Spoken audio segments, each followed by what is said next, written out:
Радіо Лада. Радіо Лада.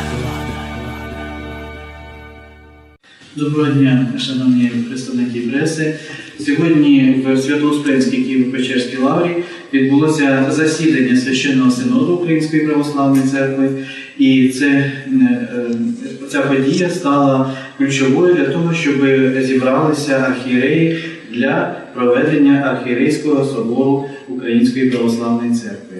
Власне, на архієрейському соборі були розглянуті актуальні питання, в яких сьогодні перебуває наша Українська Православна Церква, канонічна церква, яка має єднання з помісними православними церквами. І, зокрема, велику занепокоєність і єпископів, і священиків на місцях викликали останні заяви Константинопольського патріархата, і, зокрема, заяви про те, що Константинопольський патріархат оголосив територію Української Православної Церкви своєю канонічною територією. Архієреї одноголосно засудили такі дії Константинопольської патріархії і визнали їх неканонічними. Тому, звичайно, це визнання мало наслідком цілу низку інших подій, пов'язаних із припиненням євхаристійного спілкування з Константинопольською патріархією. Власне, архієреї також засудили події і дії Константинопольської патріархії, якими вона намагається легалізувати церковний український розкол.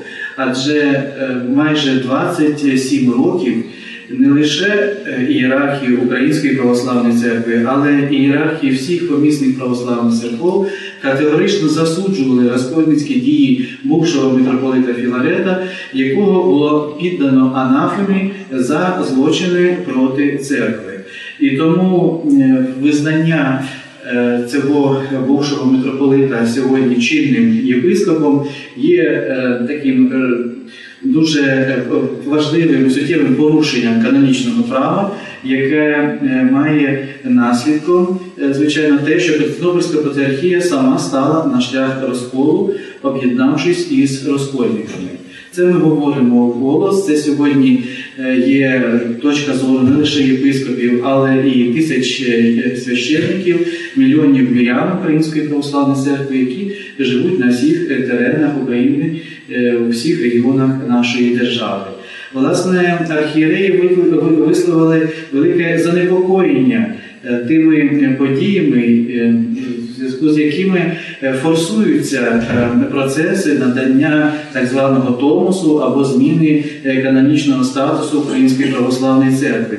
Адже такі зміни, вочевидь, можуть призвести до втрати Україною своєї церковної території, зокрема в тих регіонах, які сьогодні є непідконтрольними українській владі.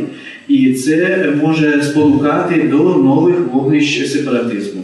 Тому Українська Православна Церква засуджує всі дії, в тому числі і псевдоцерковних діячів, які спонукають до розділення країни, до того, щоб сепаратистські настрої підсилювалися і підживлювалися шляхом різних рішень про надання автокефалії, томосу чи будь-яких інших канонічних змін в українському православ'ї.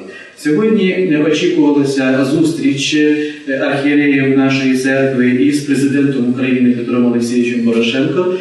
Ця зустріч була ініційована самим президентом, і ми запросили його для зустрічі в святиню нашої держави, Свято-Успенську Києво-Печерську лавру, але сьогодні отримали відповідь про те, що президент не зможе зустрітися в лаврі, він пропонував зустрітися на іншій території, хоча, власне, ця пропозиція для нас була не дуже зрозумілою, адже президент багато разів сам відвідував лавру і брав благословення у єпископів і священників, які живуть у цій святині.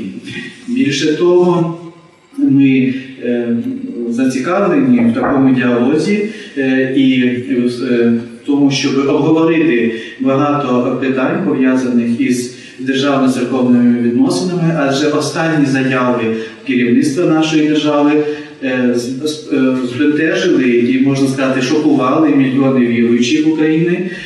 І ми хотіли б, щоб було пояснено все-таки, що мається на увазі під закликами вивести вірян нашої церкви із України.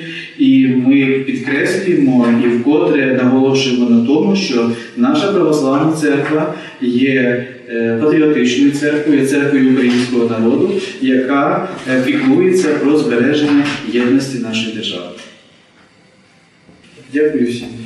А как расцениваете тот шаг, что Петр Алексеевич отказался приехать на встречу? Ми з ним, з Петром Олексійовичем із адміністрації президента велися попередні перемовини. Безпосередньо адміністрація президента знала, що її виступи збираються в Києво-Печерській лаврі, це було попередньо узгоджено. І тому те, що ця зустріч не відбулася, це для нас прикрий факт, але ми маємо надію на те, що в подальшому контакти все-таки будуть. Радіо Лада. Радіо Лада.